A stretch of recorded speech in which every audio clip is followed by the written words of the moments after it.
तप को धारण कर सकता है और बिना तप के कुछ भी नहीं होता। जब तक तपेले में दूध को तपाया नहीं जाए तब तक उसका कुछ नहीं हो सकता, फट जाता है। ऐसे ही हमारे जीवन में जब तक धर्म रूपी से तपाया ना जाए आत्मा को, तो वह मोक्ष को प्राप्त नहीं कर सकती है। हमारे यहाँ पर बड़े बड़े आचार्य हुए हैं जो तप कर कर उन्होंने अपना कल्याण किया है। आचार्य हमारे यशोधर महामुनिराज हुए हैं, 5 पांडव हुए हैं, पार्श्वनाथ भगवान के ऊपर ही देखिए 10 अब तक घोर उपसर्ग हुआ, तब करते रहे। तब करने के बाद अपने कर्मों की निजरा करते रहे। हमारे भी तपस्वी सम्राट सन्मति सागर जी महाराज हुए जो 35 साल से अन्न का त्याग किया, तो उन्होंने उसके बाद उबले केले का जल लिया, उबले केले का पानी का त्याग किया, फिर उन्होंने गन्ने का रस लिया, गन्ने का रस का त्याग किया, फिर अंत में उन्होंने छाछ लिया। और ऐसे उन्होंने घोर व्रत करे। गर्मी के महीने में 1-1 महीने खड़े होकर तपस्या कर रहे हैं, उपवास करके। ऐसी घोर तपस्या उन्होंने अपने कर्मों की निर्जरा करी है।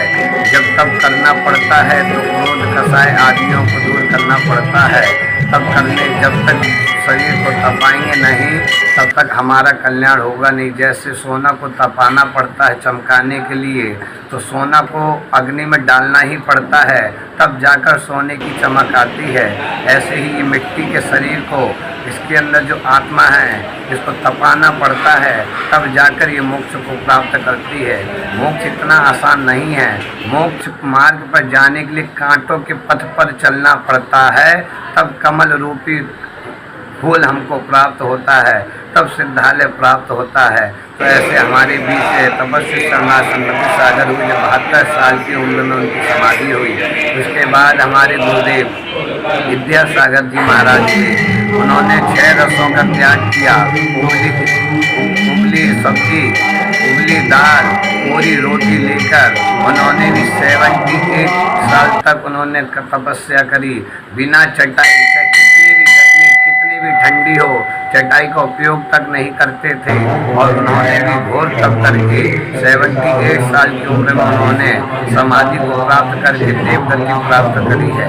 इसीलिए हर किसी के जीवन में, चाहे गृहस्थ अवस्था के भी मनुष्य क्यों ना हो, उनको भी तप करना चाहिए। नहीं तो बिना तप के कुछ नहीं हो सकता है।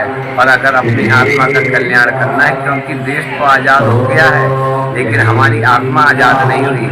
आज आत्मा हमारे शरीर में कैद है और ये चिल्ला चिल्ला के कह रही है कि मुझे भी आज़ाद करो, मुझे। तप के बारे में कहते हैं आज हमारे जब तक तपा नहीं जाएगा तब तक इस शरीर को तपाने से ही आदमी को मोक्ष की प्राप्ति होगी। हमारे श्री अभी हमारे वर्तमान में मुनि प्रसन्न सागर जी महाराज को देखिए, सम्यक शिखर जी पर 365 दिन में मात्र 30 या 35 दिन उन्होंने आहार ग्रहण किया, जल ग्रहण किया, बाकी 30 दिन उन्होंने व्रत को धारण किया।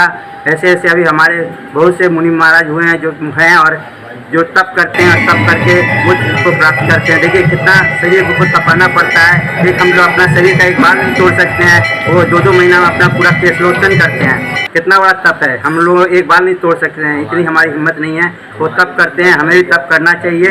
तो तप से, तपने से ही सोना इतना अच्छा आहार बन पाता है।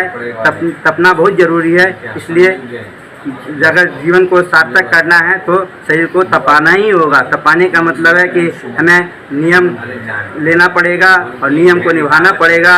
जैसे कि होता है कोई एक, तो इसमें भी कितने लोग तप कर रहे हैं। हमारे पटना में ही 3 लोग तप कर रहे हैं। कोई 16 कारण कर रहा है, कोई 10 लक्षणी कर रहा है, कोई 3 दिन का तप कर रहा है। इस तरह से लोग अपने अपने शरीर को तपा करके और मोक्ष प्राप्ति